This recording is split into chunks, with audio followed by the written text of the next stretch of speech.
Okay, so let me start this off with, this isn't the first radio that I've installed. I've actually installed this radio myself.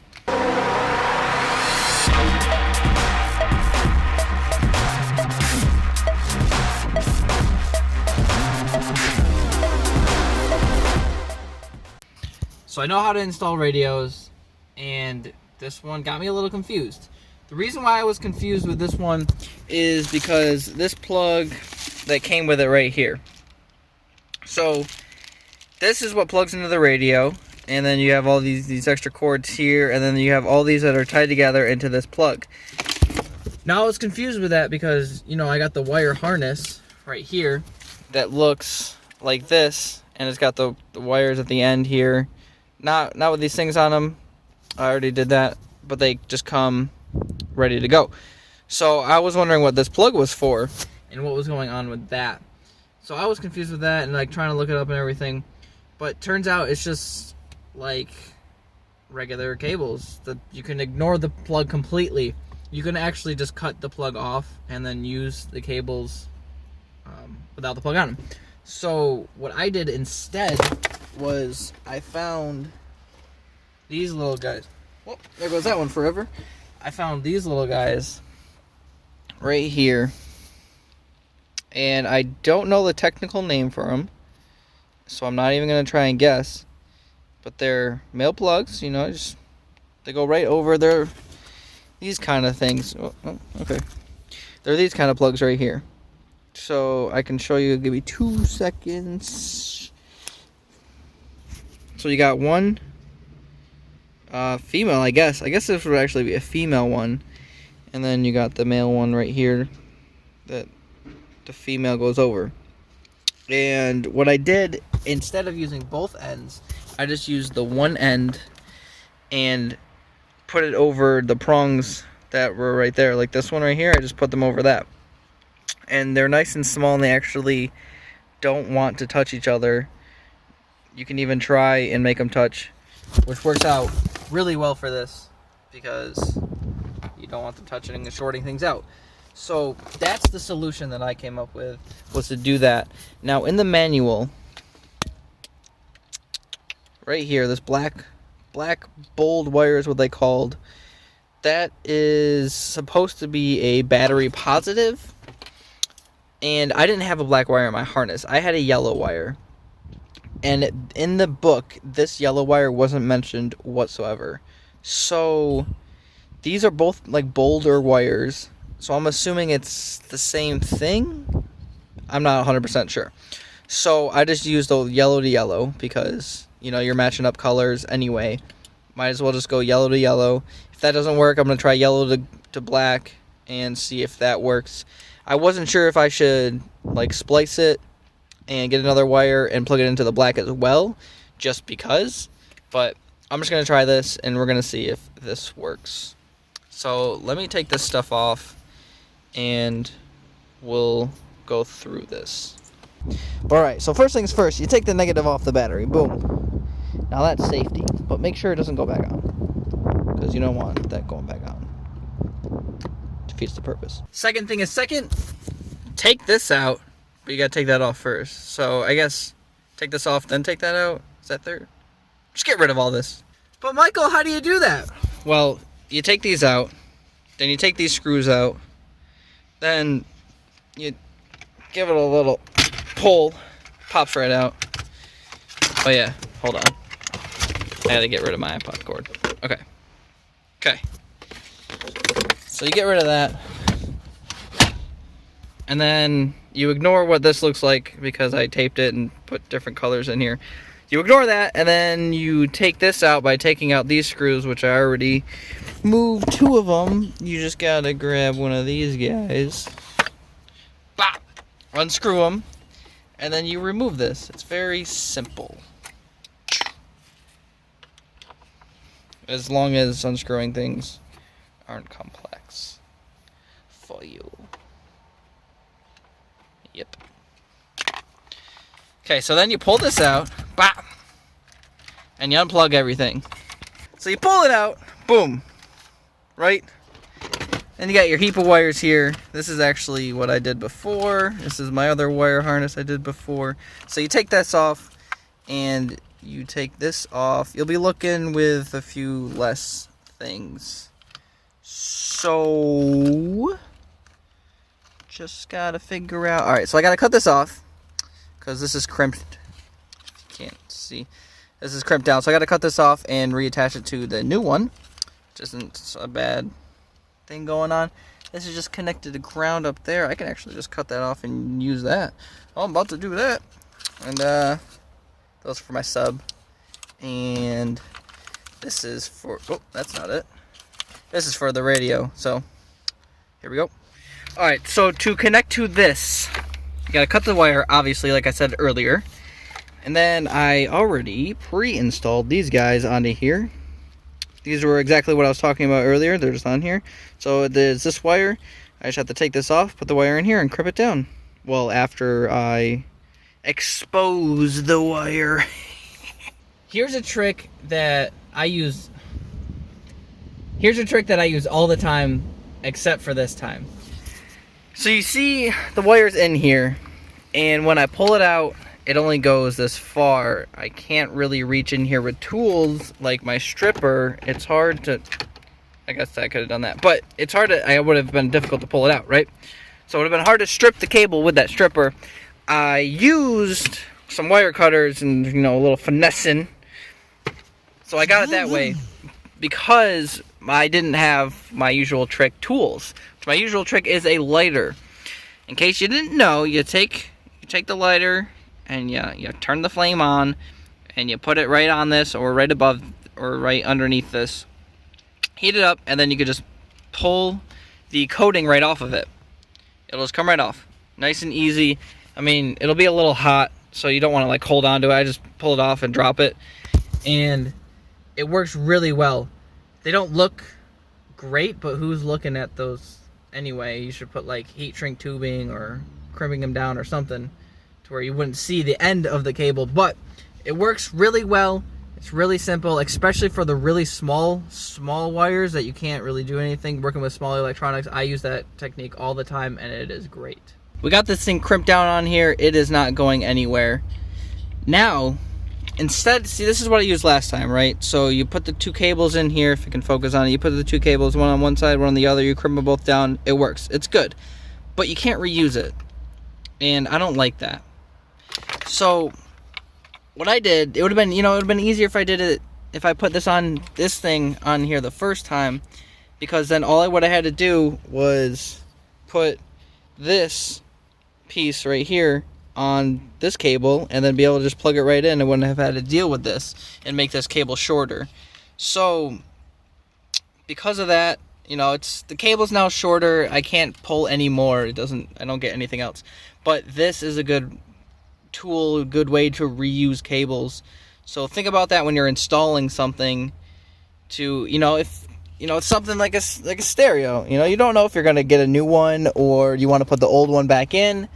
And it's just easy to reuse things if you can do it. Everything is set with this radio for it to be just a radio. You can plug it in and it is good to go. But this radio comes with a backup camera. And I'm going to plug it in and use it.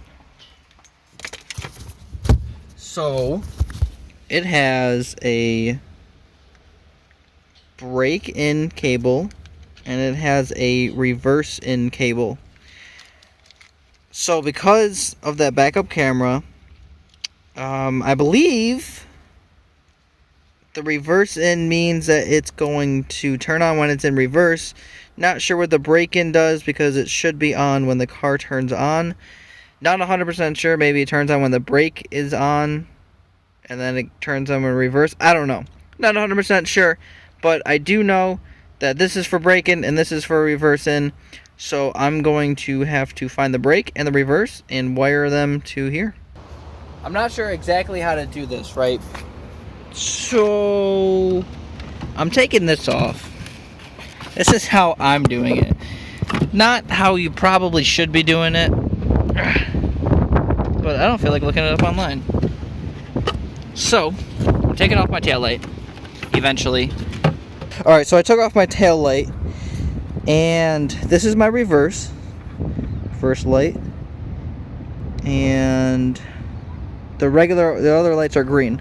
Okay, so these actually turn into something else because this is an aftermarket tail light. So I followed these to this plug, and then from this plug I was looking at these guys. So my reverse is this brown wire right there, and then one of these green lights are going to be a brake light. Some of them are parking lights, I don't know. So yeah, so I got that, and then traced that. I'm going to push that in more. Alright, so I traced that through the car all the way up, pulled this out, and boom, brown wire, green wires. So I don't know what else to do other than splice this open and try and run the wire from it, I guess. Other than that, I don't know. I mean, on the fuse panel there's a brake light, but I don't know how else to do it, so I think I'm going to try and splice in there, and we'll see how that goes. Well, there's only one way to figure this out, right? Put the battery back together, then you come in here, you turn the key. Testing. Oh. You gotta put the car in reverse. Good, it'll stay put. Well, actually, let me rip that e-brake too. Come over here. You can see the lights dimly on. Come over here. Testing. System ready. Grab these. Operation here. Yep, probably shouldn't do this, but okay. And then, hey, look, it's off. So that was the wire. So I guess I found it. One suggestion I have for you, if you're gonna try and do this on your own, and it's not the same vehicle, so you gotta figure out which wires. Tighten this down. Tighten that down when you put it back on, because that's why my reverse light was so dim, because it wasn't tied down, so it wasn't getting the full power. I mean, it was getting power, but the circuit wasn't complete, right? So I spliced that, and I got that going. I got this blue wire out because I looked up what wire that it's supposed to be, and someone on the forum said, hey, just look at your emergency brake wire. That'll be the wire. It'll be one wire. So I looked at it right here. It's blue with a red line, and that's what I found here, blue with a red line. So I'm gonna try that. Actually, we can try that right now. So my brake light is actually on, as you can see, and I'll keep you right there. We'll go ahead and cut that wire, and fingers crossed, right? Ha! Alright, well that sucks. It is not the wire. So we will have to put that back together and figure out which wire it is. Okay, wow. That was the hardest thing that I've had to do all day. That just wasn't working out. So, upon further testing, it is this green wire. I think. We're going to find out. So, let me cut it, and then let me test it.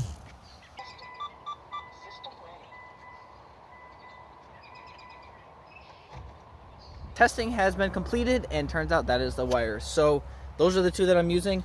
I am going to take my spool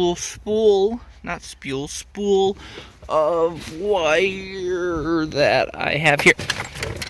I'm going to take this guy, and I'm just going to run pretty much one cable, but I mean it's two, so it's easy because they're together. That's why I wanted to pick a location that they're both in, to just run this, and then black's going to be one and white's going to be the other. So here we go. So here's the thing. You're going to do this, you really need to start planning stuff out.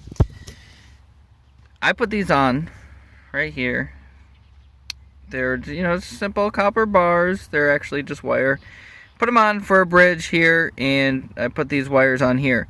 Now, I put the heat shrinks over on this side. Should have put them on this side, but there was more space, so I shoved them down there so they wouldn't heat up and get shrunk when I solder the wires. Because that actually happened to me on this one. So, I should have removed this tape and slid them down this way, because now that these wires are going to have to come this way and then get folded over to come up to go around here to the radio. Yeah, so you really need to plan these out so you know, I mean pretty much just the heat shrinks. If you're using heat shrinks, you need to plan that out. If I was using tape, I wouldn't have to worry about it too much. But heat shrinks are better, more professional look, and they're, you know, just stronger connection. Also, I was using my butane solder attachment, but I switched over to this guy because that guy wasn't working out too well. It's kind of cold out today. So, using this guy now. Waiting for them to heat up, and then we're going to solder these, run the wire, and then see if it works. Okay, so remember how I said that you have to plan things out? Well, this one was good. Went on, you know, a little difficulty, but it was good. Good size. This, however, is not a good size. As you can see when the camera focuses on the thing right there. Go ahead. There you go. There, kinda, yeah. So as you can see, it's kind of all folding over and it's getting stuck right here at this joint, which was, you know, this one over here. So I'm gonna have to tape this, but this one's good. So I guess 1 out of 2 is not bad. Kinda. And they're in. So everything's good. Everything's tied down, and I zip tied it here, which is what I feel like they should have used, the company. Instead of tape, I hate tape. Tape is nasty. When you peel it up, it's gross. When it gets hot, it's gross. You should really use zip ties. It would have been just fine. It would have worked all the same. And it's better. Looks better. And when you take it off, it's not nasty, sticky. So, everything is put together. It's soldered up. Now it is time to test it. So here you go. See if it all works.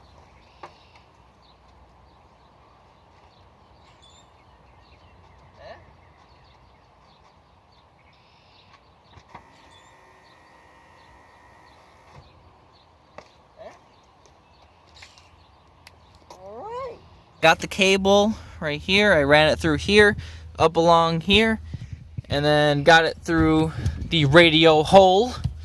Boom, and then I have some extra. So I may have a little bit too much extra. But now, if I can get this turned around. There we go. Now it's time to move this guy out of here, down to here, and get the hole ready for the large radio to get in there. All right, well, it is about 12 or 12:30 in the morning now. I've been working on this since 4 o'clock. But I think it's done. What do you think? Can't really see it that well because obviously, you know, it's dark and everything. But it looks nice. I like it. I haven't put the snap rings in, or snap, whatever you want to call them yet. So, that's sitting there like that, but you probably couldn't even tell. Because I can't really tell on the camera, and I know it's there. But the reason for that is because I haven't plugged everything in yet. I just plugged in the essentials to get this working. And I'm going to test it out and make sure everything works. And, yeah. There is a backup camera that we need to install, so I'm going to go ahead and do that. I have pulled this out and started getting all the wires together. I actually did have to go to the store today because this has one subwoofer input, and mine has 2.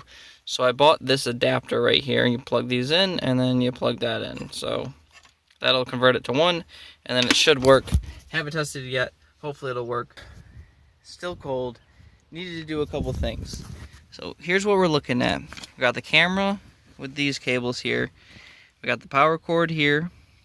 You know, negative and positive, simple. We got this cord right here.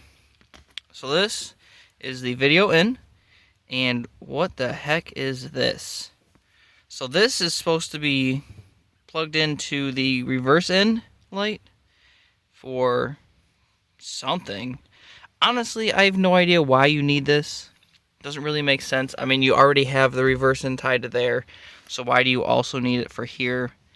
I don't know, but I looked it up, and this is for the reverse end. That's what I found out, so whatever. Anyway, this is the power for the camera. Assuming it's got to be on constant power. That's what I heard, but I've also seen people tie it into this as well for the reverse lights.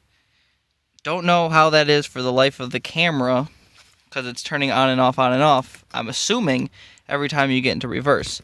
So when you turn the car on, you could just power the camera on and have it ready to go for when you need to go in reverse. You just switch to it. That's what I'm thinking. That's what I would rather do, and that's what I'm going to do. My plan for this is to tie it into a constant. Not sure how I really want to do it, so I'm going to have to figure that out. But I do know how I'm going to do this. I've actually already fixed this, or not fixed, but I've done something to this. So the two lines that I ran earlier, I've made a Y adapter with the same kind of plugs that I have going on here, so that I can actually just put this into the one cable that I've already ran from the floor over here. Simple as that. So what I've done back here is I've taken this plastic piece off that went right here in my trunk, and I've drilled a hole right there through the metal, and then up through the bumper I drew a hole. I don't know if you can see it that well. There it is. Drew a hole straight through the styrofoam, so that when we go underneath the car, we can look through. You can see the hole. Can't point, sorry, but you can see the hole right there in the middle, and you can see the hole in the trunk right there. So the wires are going to come from there, go to there. Hopefully they'll make it. Hopefully they have enough length. Then I'll plug it in for the trunk. So then I'll plug them into here and run them somewhere. Probably, I can... Is this open here? Yeah, look at that. So I can actually keep them inside of this thing, run them along here, and then figure out where I want them to go from there. I forgot to mention how to take out that plastic piece right there. Boom. So for that, these little snap things, that's the piece I broke for that one, but these are actually in there. They sit down in here, snap into holes like these, so they can snap right in. What I did to do that was I got this guy, and I got underneath, like I shoved it in there underneath, got it right up against the stem. Got it right up against the stem there, and then I put my hand, one hand on the handle, one hand was right here, and then I just yanked it, which is the reason why that one's broken, but it's only the cover's broken. It's still going to snap in there and work. So technically I didn't really break anything. I mean, it wasn't terrible to the point where it's actually not working anymore. So I guess all in all, it was pretty good, and it worked out well.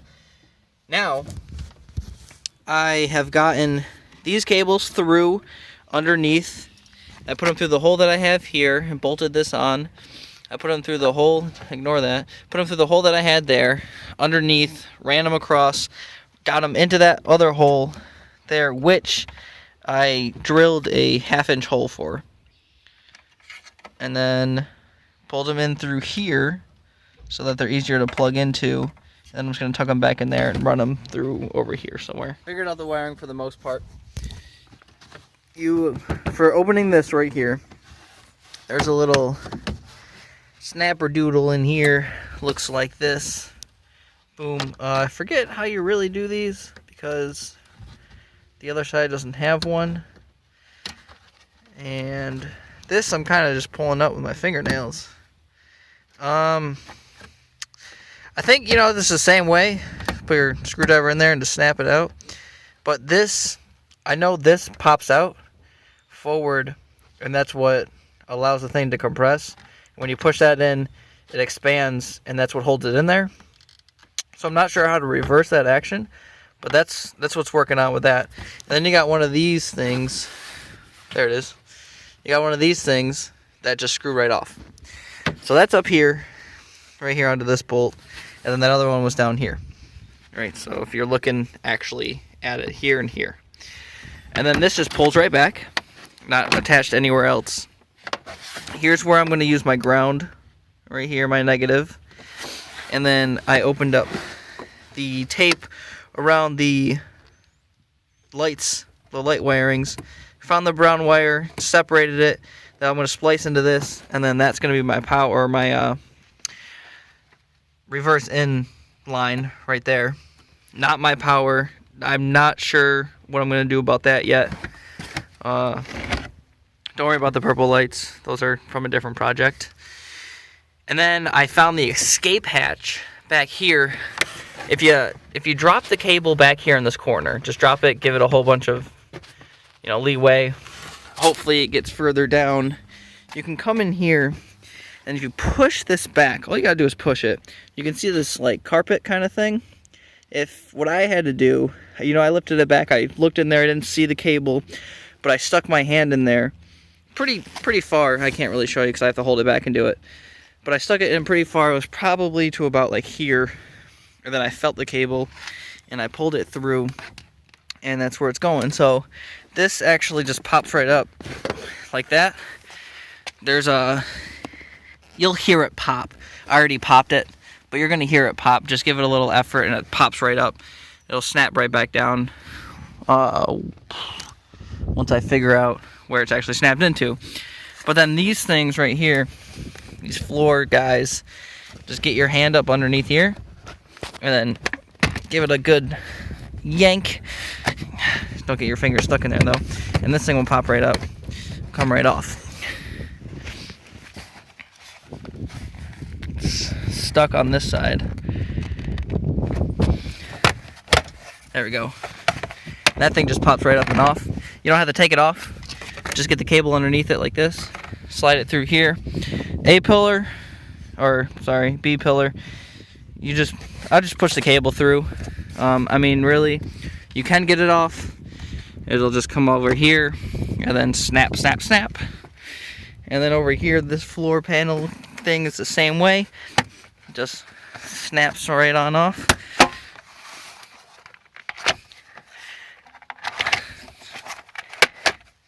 Pretty easy.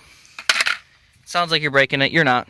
But then you can just run the cable through here, up through here, over here, into the radio spot, and then you plug it in. So that is what I'm going to go ahead and do now, and then figure out where I want to put the power. Progress update. I figured out how I'm going to be wiring these things. It is still cold out. It's getting late in the day, so here we go.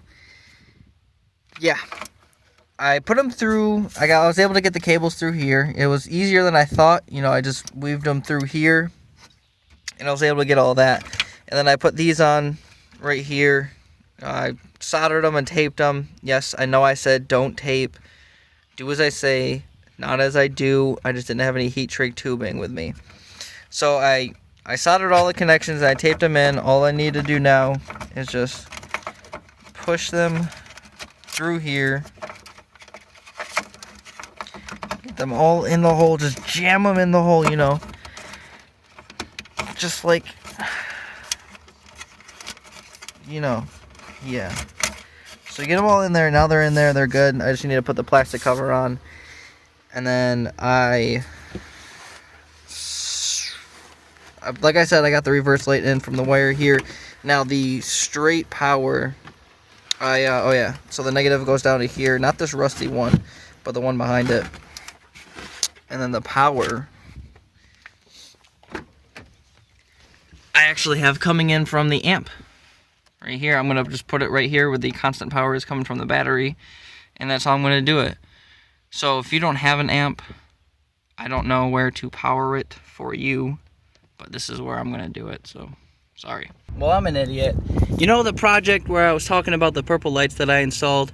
Well, this is actually set on a constant power source because I had to wire in a switch in here, so every time I shut it, they would turn off.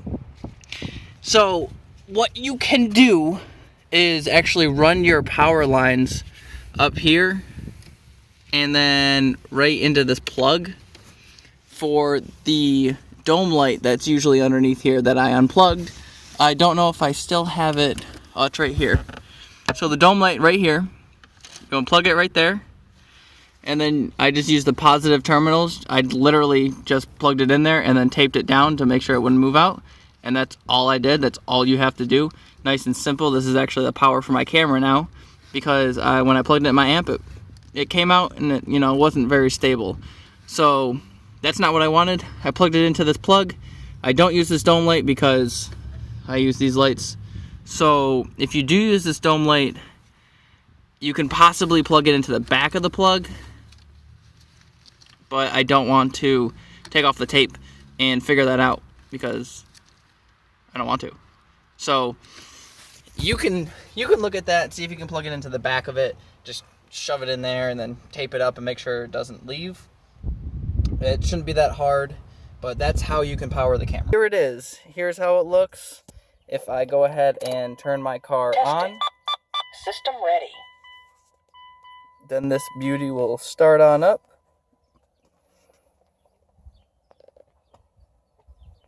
Takes a little bit to start up. Which, I understand. It's a whole, operating system. It's not just like a plug and play. So, okay, I'll give it that. I'll give it its starting time. But man, does this take a little while. All right, so it starts up. Everything works, including the backup camera, as you can't really see because of all the glare, but it's definitely there. I can see it. Let me see if I can. You see it? There you can kind of see it. Yeah. So if you look, there's a car behind me. And then there's the thing. So everything works and it's all good. So I hope you enjoyed this tutorial. And if you want me to do a review of this product, let me know in the comments below and I will go ahead and give a review of this product. So I hope you enjoyed this tutorial. Let me know what you think and I will catch you guys in the next one.